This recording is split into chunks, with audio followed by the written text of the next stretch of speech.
Okay, business conversations with the wifey, aka the business partner, aka the ride or die, aka the dream chaser.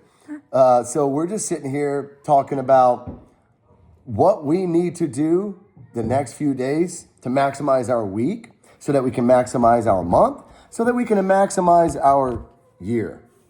And we were just having a conversation about we own a couple properties, and one of them has a fuck ton of equity. How much in it?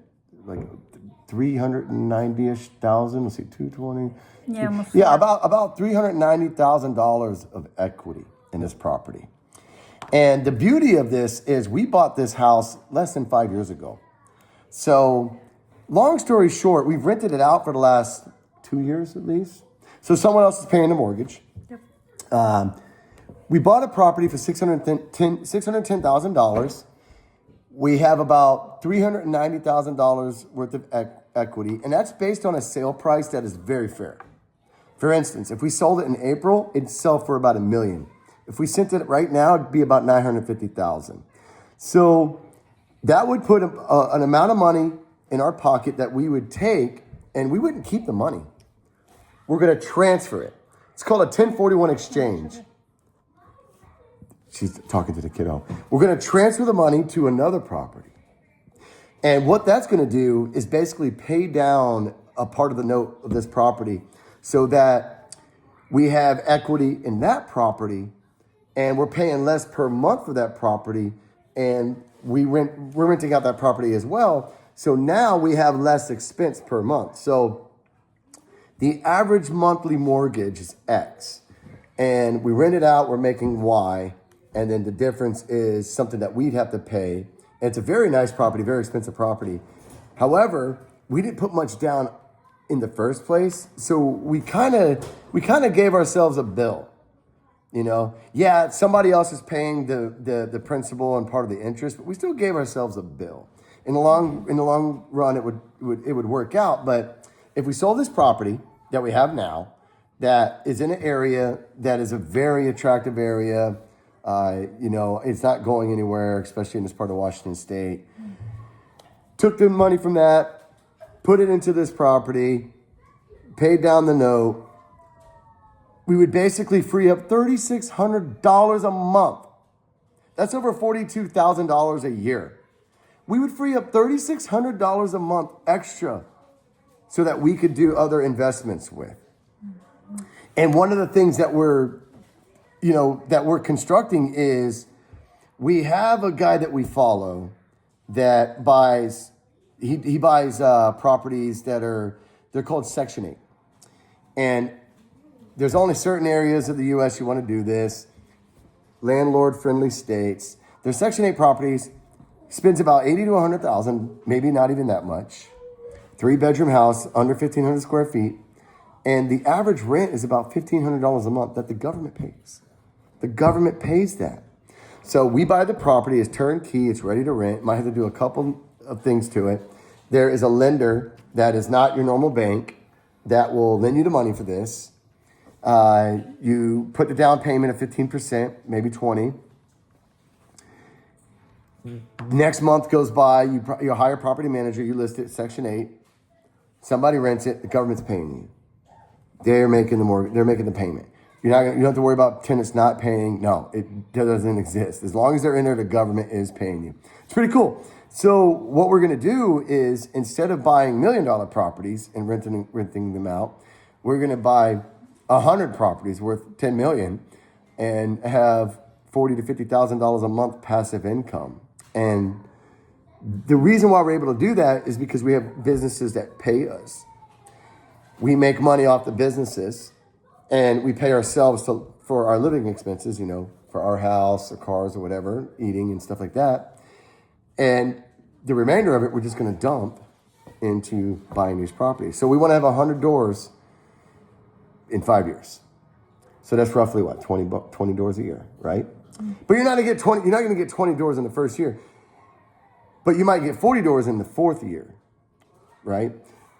Because as you accrue properties, you accrue income, and then that can basically be rolled into an account that, call it a a savings account, a business account for said property, but then you accrue enough to where you go, okay, now I got a down payment on the next property.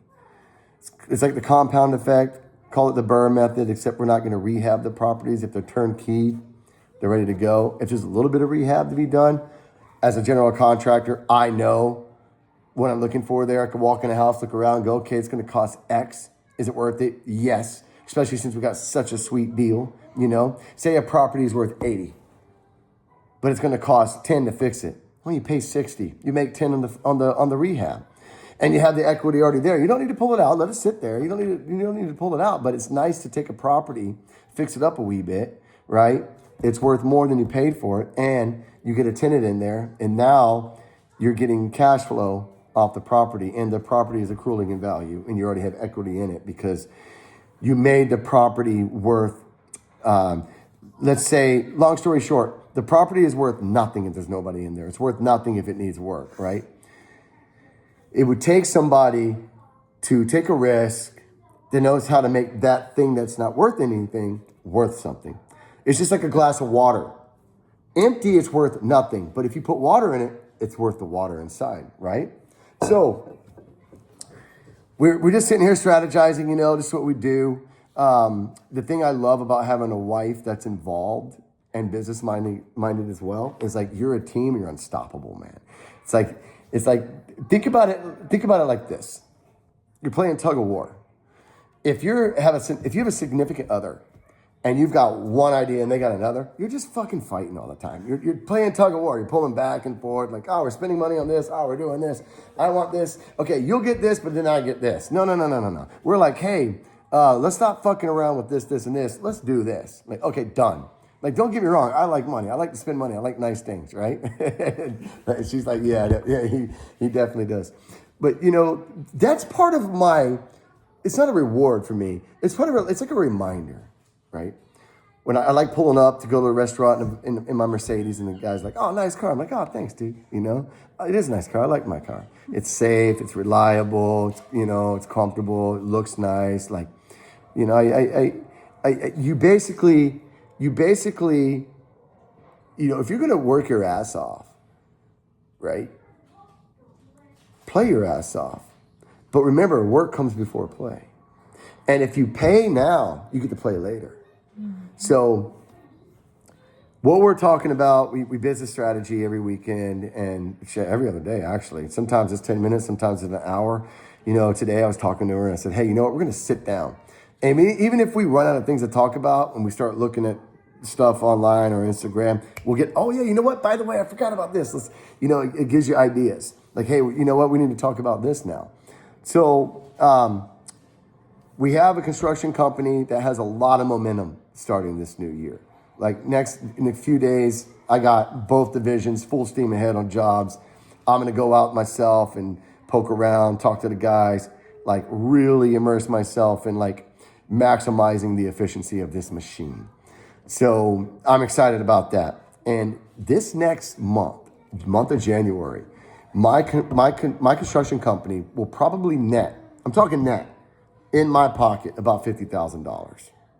We're going to buy a couple properties with it. Ain't that right, babe? We're going to go buy some properties and get them set up for Section 8 and rent them out to people who need a place to live, and the government's going to pay the bill, and I'll risk buying the property and holding the bank note. I don't care. So, it's what I do anyways. I take risks. I go in someone's house, they fucking destroy it. Well, I don't, and my guys do, but like I go in someone's house, we fucking destroy it. We have to put it back together. I'm confident in that because I'm competent. So there's not as much risk. It sounds risky. It can be risky, but you know, the thing about risk is the riskier something is because of your inability to have control of it, to understand it, and to navigate it. Okay? If you can control something, right, you can navigate it. And if you can understand it and control it, you can navigate it. So when it comes to business, solving problems for people, and they're going to pay you because they have money and you have a solution, you're always going to find a reason to say, no, you shouldn't do that because of the risk, the what ifs, the I'm afraids. That's a mindset that keeps most people right where they belong. You know, I don't want to judge you, criticize you, but I'm going to tell you this right now. There's a chance you're watching this and you're one of those people, but you're capable of so much more. You're capable of so much more because you're already doing it. But the difference is you're doing it for someone else. So you feel like, oh, they carry the risk. I'm just going to get that paycheck. Every 5th and every 20th, that paycheck is coming. But you're doing it. You're making it possible. You are an entity within that company that is growing, scaling, and making it possible for it to pay you. So the difference is being somebody that can go, okay, let's do the calculations. Colin Powell said this. When I have to make a decision, I get 70% and then I go. I'll figure out the other 30% on the way. So if you're capable of doing the calculations because you understand it, right? You can control it because whether you implement people to help, which is very important, like our properties, we have property managers, we don't fucking touch shit. Mm-hmm. Like we own a property that I haven't even been to once, maybe in 2 years. I went there once because I had to look at some floors that were damaged. And I was like, yeah, you know what? Let's fix the floors. Boom, 20 G's, new tile, but it's gonna be pristine, you know? Like 2 years, I've been there once. Like you have people take care of it, but they are very good at that. That's what they do. They enjoy it, right? Mutual back scratching. So anyways, let me go back to what I was saying. You're not taking the risk alone, guys. You know, you think it all falls on your shoulders. At the end of the day, it may very well do that. But if you're going to build a team, right, and you got football players playing baseball, that's not going to work. You know, you got to figure out how to do a calculation that makes sense for you to go, let's go. Stop being a bitch. Stop being a bitch. Pull the trigger and learn. You can learn. Like most of business is a constant endeavor of learning. It's evaluated experience. I have never, ever gone into a job, you know, whether it's $100,000 or a $500,000 job. I have never gone into a job and then come out and knew less than when I started. Never. I've always gone into a job and come out and gone, fuck, I learned a thing here, I learned a thing here, I learned a thing here. And I evaluated it, right? You know, for instance, like, I'll give you an example. I'm wrapping up a job now. The client, it was a fucking massive job. It's about $750,000 job, a remodel. Imagine that. State of Washington, shit costs more. They owe me 10 grand. And the reason I haven't collected that yet is because the heat pump that my HVAC guy installed failed for some reason. Kind of mysterious. They had an inclination like, oh, it was a remote wire, had a staple in it, some shit happened, accident, whatever. It failed. So, all right, you know what? Buy a new one. $3,000. Here you go. And my HVAC guy, a sweetheart, charged me only for the unit, not to remove the old one and put the new one in, you know. I take care of him, he takes care of me. Like, hey, it just sucks. Sorry this happened. Here you go. That unit failed. 2. It's not working. It was running right. It was running good for a couple weeks, and then it just fucking. It was running right. It was running well, and then all of a sudden, it just started fucking up again. So my project manager gets the call, and he goes out there and he goes, "All right, I'm gonna shut it off. I'm gonna get a professional out here, and we're gonna take a look at this unit and find out what's really going on." 2 in a row failed. The electrical's fine. It's been tested. It's not the thermostat wire. That's like, what the hell's going on? It's a big problem, right? So. What I learned from this is, you're always going to have hiccups, right? It's a matter of what you do with them. But I paid $3 grand for something that got replaced, and there's a chance that whatever happened, I shouldn't have. Do I have to edit that out? That's okay. She's shouting here. Much of it out. To replace a unit, and now I might have to do it again. But this time, no. I'm going to get the manufacturer out there. Don't try to figure it out yourself. Here's the lesson. The moment that unit messed up, I would have said, no. Get the manufacturer out here. This is warranty. Don't even let them call. Don't call them on the phone and say, hey, it's not working. Oh, that could be. No. Don't let them get the manufacturer out here. Prove to me that this thing broke because of an electrical issue or a thermostat issue. No. Get the people who are responsible, in charge, and have them make the fucking decision and take the fucking risk. You don't have to take it alone. I should not have paid $3,000 for a new machine. I was just trying to get it. Oh, you know what? Fucking get a new machine. Fine, whatever. Wasn't my fault. Was not an electrician's fault. It was nobody's fault. But technically it was my fault because I let it. I let it become a problem that could have been solved by the manufacturer. And at the end of the day, if they would have said, yeah, you know what, bad faulty machine, the customer would have been understanding and they couldn't have been mad at me that I didn't just get it fixed right there. You know, like, hey, the manufacturer's coming to look at it. It's just like if your car breaks down, you don't hate the salesman, you know, can't hate the mechanic, right? So the lesson I learned is like anytime there's a problem, whatever part of the business, whether it's countertops, appliances, a tile, get the contractor, the sub, the vendor, get him out there, solve the problem, or show me that it was whose fault it was so I can address it, you know? But that in itself, you know, it takes time. It takes time to get to a place where you just know, hey, let's run the play, right? But if you don't practice the playbook, if you don't run the play, you can't win championships. So my wife and I, we talk business, you know, it's what time is it? Saturday, like 8:00. If you're going to own a business, you're going to run a business, it ain't no 9 to 5.